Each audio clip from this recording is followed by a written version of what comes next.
कभी सोचा है कि एक नींबू, साबुन और जो नमक हम खाते हैं, इन तीनों में आखिर कॉमन क्या हो सकता है? जवाब एक बड़ी ही दिलचस्प केमिकल कहानी में छिपा है, जिसके 3 मेन कैरेक्टर्स हैं: एसिड्स, बेसिस और सॉल्ट्स। ये हमारी दुनिया में हर जगह हैं और आज हम इनके सारे राज खोलने वाले हैं। पहली नज़र में तो यही लगता है कि एक नींबू, एक साबुन की टिकिया और थोड़ा सा नमक, ये तीनों चीजें एक दूसरे से बिल्कुल ही अलग हैं, है ना? एक का स्वाद खट्टा है, दूसरा छूने में चिकना और तीसरा खैर नमकीन। लेकिन फिर भी इन तीनों को एक ऐसा धागा जुड़ता है जो हमें दिखाई नहीं देता। और वो धागा है केमिस्ट्री का। जी हाँ, वही साइंस जो चुपचाप हमारी दुनिया को चला रहा है। तो चलिए इस सफर पे निकलते हैं और देखते हैं कि इन मामूली सी दिखने वाली चीजों के पीछे का साइंस क्या है। तो चलिए मिलते हैं हमारी कहानी के पहले किरदार से, एसिड्स यानी अम्ल। ये हमारा पहला सस्पेक्ट है जो अपने खास खट्टेपन के लिए जाना जाता है।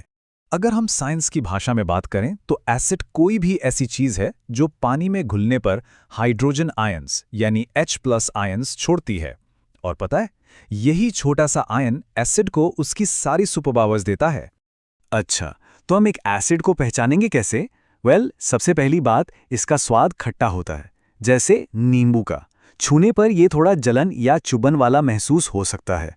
और हाँ, एक क्लासिक लैब टेस्ट भी है। एसिड्स नीले लिटमस पेपर को लाल कर देते हैं। सिरका और हमारे पेट में बनने वाला एसिड इसके बेस्ट एग्जाम्पल्स हैं। लेकिन कहानी इतनी सीधी नहीं है। हर हीरो का एक ऑपोजिट भी तो होता है। तो अब मिलते हैं हमारे दूसरे किरदार से, बेसिस यानी क्षार। ये एसिड से एकदम उल्टे होते हैं। अगर एसिड्स हाइड्रोजन आयन यानी H+ छोड़ते हैं तो बेसिस ठीक उसका उल्टा करते हैं। पानी में घुलने पर ये हाइड्रोक्साइड आयन यानी OH- छोड़ते हैं। और बस यही एक फर्क इनकी पूरी केमिस्ट्री को तय कर देता है। बेसिस की भी अपनी अलग पहचान होती है। इनका स्वाद कड़वा होता है, जैसे बेकिंग सोडा का, और छूने में ये साबुन की तरह चिकने लगते हैं। लिटमस टेस्ट में भी ये एसिड से उल्टा काम करते हैं। ये लाल लिटमस पेपर को नीला कर देते हैं। इसे याद रखने का एक मजेदार तरीका भी है। बी से बेस, बी से ब्लू। ब्लीच या एंटासिड जैसी चीजें रोजमर्रा के एग्जाम्पल्स हैं। तो आइए जरा इनको आमने सामने रखकर देखते हैं। एसिड्स H+ आयन छोड़ते हैं, स्वाद में खट्टे होते हैं और लिटमस को लाल करते हैं। और दूसरी तरफ बेसिस OH- आयन छोड़ते हैं, स्वाद में कड़वे होते हैं और लिटमस को नीला कर देते हैं। मतलब बिल्कुल एक दूसरे के ऑपोजिट।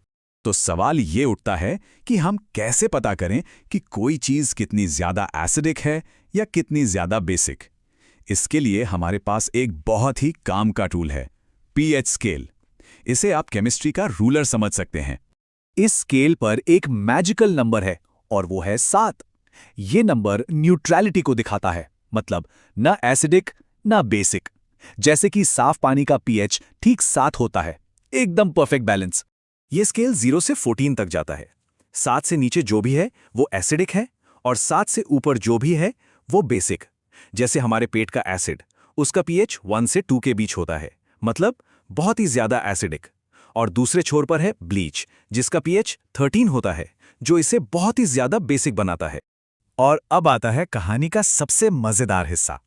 क्या होता है जब एक एसिड और एक बेस आमने सामने आते हैं? एक जबरदस्त केमिकल रिएक्शन होता है जिसे कहते हैं न्यूट्रलाइजेशन। चलिए इसे स्टेप बाय स्टेप समझते हैं। मान लीजिए पेट में बहुत एसिडिटी हो रही है। हम एक एंटासिड लेते हैं जो कि एक बेस होता है। पेट में जाकर ये दोनों रिएक्ट करते हैं और एक दूसरे के असर को खत्म कर देते हैं। और इस रिएक्शन के बाद बनता क्या है? सॉल्ट और पानी। और जानते हैं, ठीक यही वजह है कि एक एंटासिड सीने की जलन से तुरंत राहत देता है। ये कोई जादू नहीं है, ये असल में हमारे अंदर होने वाला एक छोटा सा केमिकल रिएक्शन है। तो इस रिएक्शन के बाद जो चीज बनती है वो है सॉल्ट। लेकिन रुकिए, जब हम सॉल्ट के बारे में सोचते हैं तो दिमाग में खाने वाला नमक ही आता है। पर केमिस्ट्री में सॉल्ट शब्द का मतलब इससे कहीं ज्यादा है। हाँ, टेबल सॉल्ट यानी सोडियम क्लोराइड सबसे फेमस सॉल्ट है। लेकिन क्या आपको पता है कि कीटनाशकों में इस्तेमाल होने वाला कॉपर सल्फेट भी एक सॉल्ट है? और तो और, जिस चौक से हम लिखते हैं या जो संगमरमर हम देखते हैं, वो भी कैल्शियम कार्बोनेट नाम का एक सॉल्ट ही है। ये सचमुच हर जगह है। तो ये सब हमें एक आखिरी सवाल पर लाकर छोड़ देता है। हमारी रोजमर्रा की जिंदगी में और कितनी ऐसी कमाल की केमिकल रिएक्शंस हमारी नजरों से छिपी हुई हैं? अगली बार जब आप नींबू निचोड़ें या साबुन से हाथ धोएं तो याद रखिएगा कि आप एक छोटे से केमिकल चमत्कार का हिस्सा बन रहे हैं।